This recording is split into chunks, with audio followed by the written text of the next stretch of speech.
All about speed. It's all about who can adjust to this new time control. Yeah. New time format. And 2 points for the winner in the blitz in the tie breaks, 1 point for the loser overall. And here we go.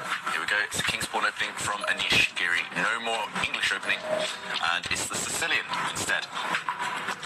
This is very standard stuff.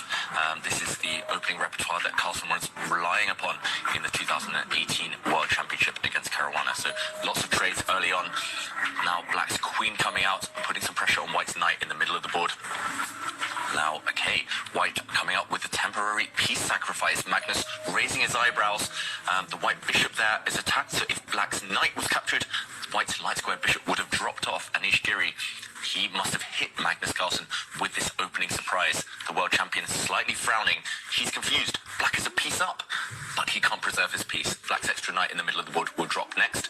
If it moves, then the Black queen would fall prey to White's dark square bishop. So that's a pin, and quite an annoying one for Magnus to face. And this line has actually been played before in 2000 between Daniel Campora and an internet, I think, grandmaster Hatan Batar from Mongolia, I think. Yeah. So Strong players. Very strong players. Okay, and in that particular game, Black responded with supporting the knight with a pawn. Okay, so Black's e-pawn can push forward and defend the knight in the center. That won't preserve the knight long term, but it does cling on one more move to that knight, so maybe you can take advantage of that move.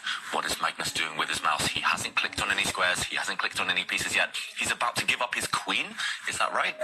Oh my god, Magnus Carlsen has just given up his queen. What? He's going to get 3 pieces in return, but look at this, the Black knight, I said it was pinned, it cannot move, it stepped back, capturing a bishop, and then White's bishop took a queen. Right now, it's a crazy imbalance. White has a queen, Black has a knight and 2 bishops in return. So actually, 3 pieces, they add up to 9, a queen worth 9. It is roughly balanced, but when a queen is on the board, it's all about king safety, and Black's king is a clear target in the middle later on. Yeah, and I have to say one thing as well. It's all about how those 3 pieces can coordinate. If they cannot coordinate in a good way, don't ever sacrifice your queen. They're all asleep, Black's pieces. Exactly. We should mention as well, White cannot take Black's knight right now on that left side with a pawn, because then Black's rook in the corner would come down and take White's rook. So there's another pin on this A line. Black, his knight will survive, but Magnus Carlsen, I've played him before many times at Blitz. If you give him an artistic choice, he'll go for it, especially in the Blitz games, but it's extremely risky from the world champion. He's really gambling at this early stage. Like Ivanka says, it's all about coordination, piece coordination, but right now, Black is a mile away, an age away from coordinating his pieces. The first move that I would consider is this move that Anish has just played, and entice the knight to step backwards and then start moving forwards. And Anish is he's reading my mind. This is what I want to do. Yeah, and we saw Magnus, he almost pre-moved retreating his knight because he's also reading Anish's mind, your mind, Ivanka. He's expecting these moves, and Magnus is about to move his central knight in front of the Black king out of the way. He's clicked on that piece. Which way is he going to go with that knight, though? Yeah, he's danced around too long already with the Black knights. It's really scary for the world champion. The Black bishops, they are the problem pieces. They are yet to enter the battle. Okay, and Anish Giri driving the knight backwards, attacking it, and the knight has a big problem. It has to move to the edge of the board. This is, and then again, what's it doing on the edge of the board? It can get locked out of the game, and suddenly it will be a queen against 2 minor pieces, and that's not sufficient. Yeah, and that's why Magnus pushes a pawn on this right side. Firstly, he's trying to break down the integrity of White's pawn structure, those far advanced White pawns, but he's also trying to find an escape route for that Black knight trapped on the right, on the edge, just in case, as Ivanka mentions, it gets trapped. So he's trying to open up his Black rook as well. I think he's committed now, Magnus Carlsen. The Black king is too far away from castling. It needs to stay in the center. It needs to hide in plain sight. And after a trade of pawns, Black's rook has opened up. Look at the evaluation bar. Yet to settle down, yet to make up its mind. The reason I don't like this at all from Anish Giri is because Black is now maybe got a target. Black is going to try and attack the White king. Look at this. He's pushed a pawn forward, daring Anish Giri to play en passant, which has just happened, capturing the pawn as if it just moved one square. So you can sometimes prevent your opponent from bypassing your own pawn. But Magnus now has opened up his light squared bishop, which was previously asleep. And now look at this, developing his rook across the board horizontally. That's rare. That's rare. Unique. But I do think that white can copy as well. So he can get inspired by black's last move and also move his rook on the same line, 2 squares, and try to use the third row.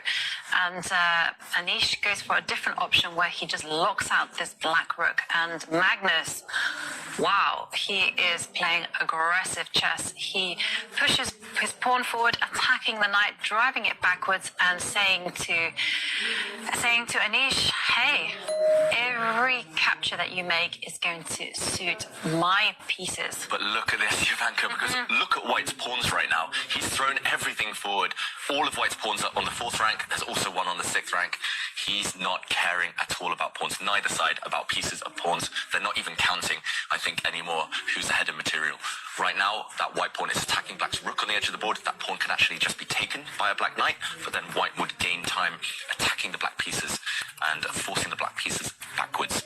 So Magnus Carlsen, he's given up his queen already. Is he going to ignore his rook as well? Or is he going to move his rook? Is he going to take a pawn? So many choices for the world champion. This position is just crazy. I think even in the two players' minds, they are not sure who has the advantage. I'm definitely not sure. The evaluation bar is definitely not sure. This one is one of the wildest chess games I've seen probably ever, but definitely throughout the tour. Yeah, and I can tell you, top engine choice is knight take, capture the pawn. Second is for black just to ignore the rook and just capture the knight. Yeah. Okay, he takes the pawn, so he goes for the recommended move, and now after white gives up a pawn with the check, black recaptures, and now white's knight has jumped in. Magnus is under check. We see on his screen the king is highlighted. Wow. That just shows it's check, but he's getting ready to click his dark square bishop and take that white knight, and it looks like it's happened. The black bishop took a knight, and Anish had pre-moved to recapture with the white queen. That happened instantly, and now the black knight retreating. It's still 2 knights and a bishop for the white queen, so roughly material balance. But look at this, white is trying to get to the black king, trying to open up lines, trying to find a path through.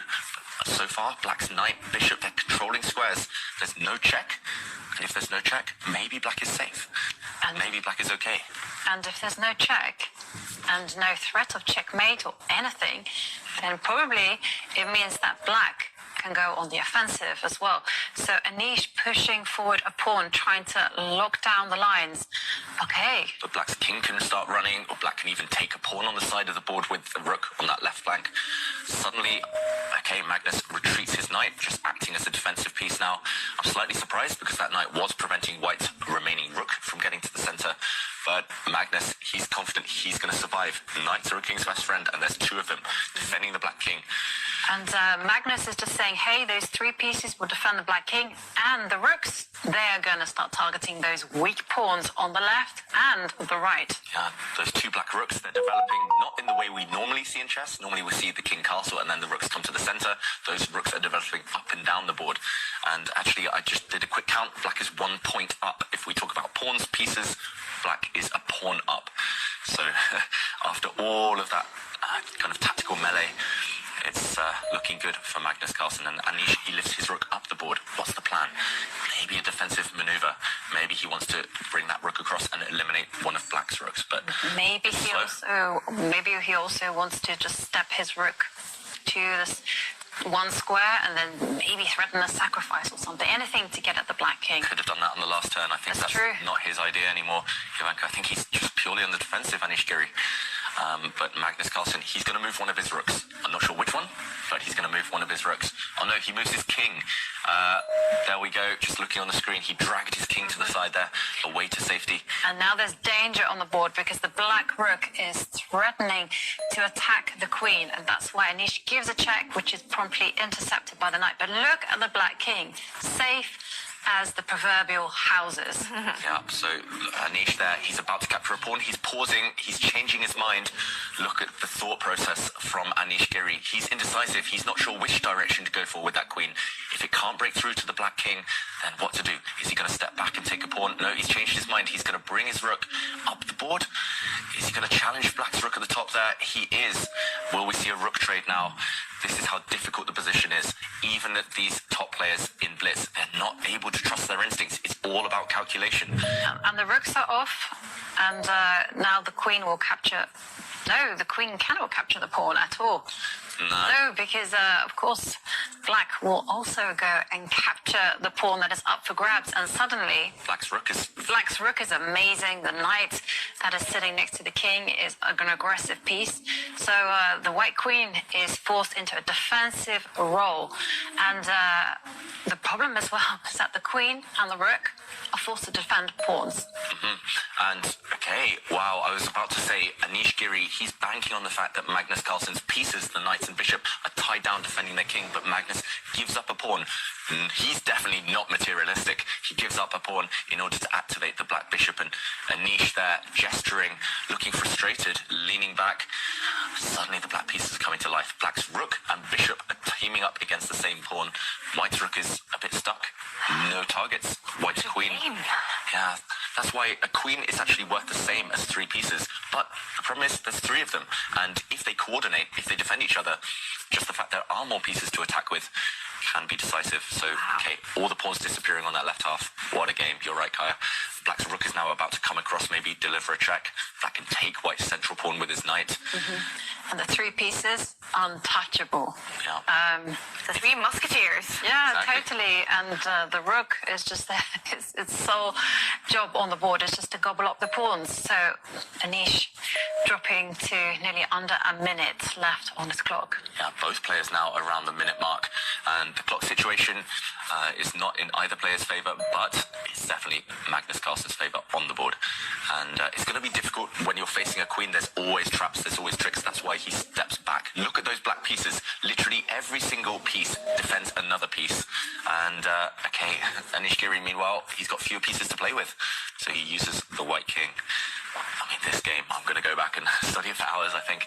Just so much to think about. Okay, the black bishop now attacking white's rook, breaking a bit of coordination with the pieces, but nope, the bishop is replaced on its previous square and by black's rook. And that black rook is going to relocate itself 2 squares further down the board. It's going to go And towards the white king. Yep, protecting the bishop, and at the same time, like David said, heading at the white king. Yeah, it's going to swing across the board, that black rook, and again, supreme blitz strategy. This is why Magnus Carlsen is the best blitz player in the world, always defending his pieces. He doesn't care that he has no queen, he's just defending everything. Look at this, bishop steps back, he's still created this nice little cozy home for the black king. I mean, that's the safest king I've ever seen, even though it's being stared at by white's queen, even though it's being stared at by white's rook. That king is super safe. It's incredibly safe, and also Magnus just limiting all risk whatsoever. He just dropped his bishop back to protect his pawn. Okay, so check, and Anish just cannot do a thing. And now another pawn drops off the board. Yeah, black's rook has gobbled up all the pawns, and black now is 2 points up, 2 clear pawns. All black needs to do is start going for the white king, I feel. Once the black pieces coordinate, it's going to be checkmate. Maybe we'll see checkmate coming. The black pawn can push forward to attack the white queen. Okay, Magnus just steps back with his rook. Deadly threat now of checking the white king from the front with the black rook. Also for black's knight to jump in towards the white king. It's game over, I think. That white king is doomed. There's going to be no way to save this game. Magnus just needs the finishing touches now. The black knight can come into the attack. Yeah, I was going to say the black knight, but Magnus says, okay, it's fine. I can just push my pawn. And again, every single one of Magnus's pieces are protected. Yeah, it's as if the black king has got all his clothes on. The white king, look at it. It's naked. It has no protectors, no defenders around it. It's feeling really vulnerable right now.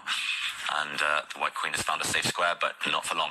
No. Black's rook can give a check here in 2 different ways, 2 different directions. He steps back, just again protecting everything, overprotecting everything, just in case. And, well, Magnus is just really perfecting the art of, I was going to say suffering, making his opponent suffer. And look at this black pawn, this lone black pawn. The pieces are all perfectly placed for black, so use your pawns now to create the threats. And white just trying to get to the black king, but nothing Anish can do here. Black's king is too safe. And okay, one threat on the board. White's queen is trying to take that black rook because there was a pin. It was undefended, so Magnus again defends everything. He defends his black rook, and he attacks white's rook, gaining time. and now the knights finally start to mobilize. They've protected each other for so long, but they will finish off this game. And here it comes. The pawn is closing in on its destination, and another check. Let's just look how this is just an exercise in dominance. Now it's a queen on the board, and that's it. Game over.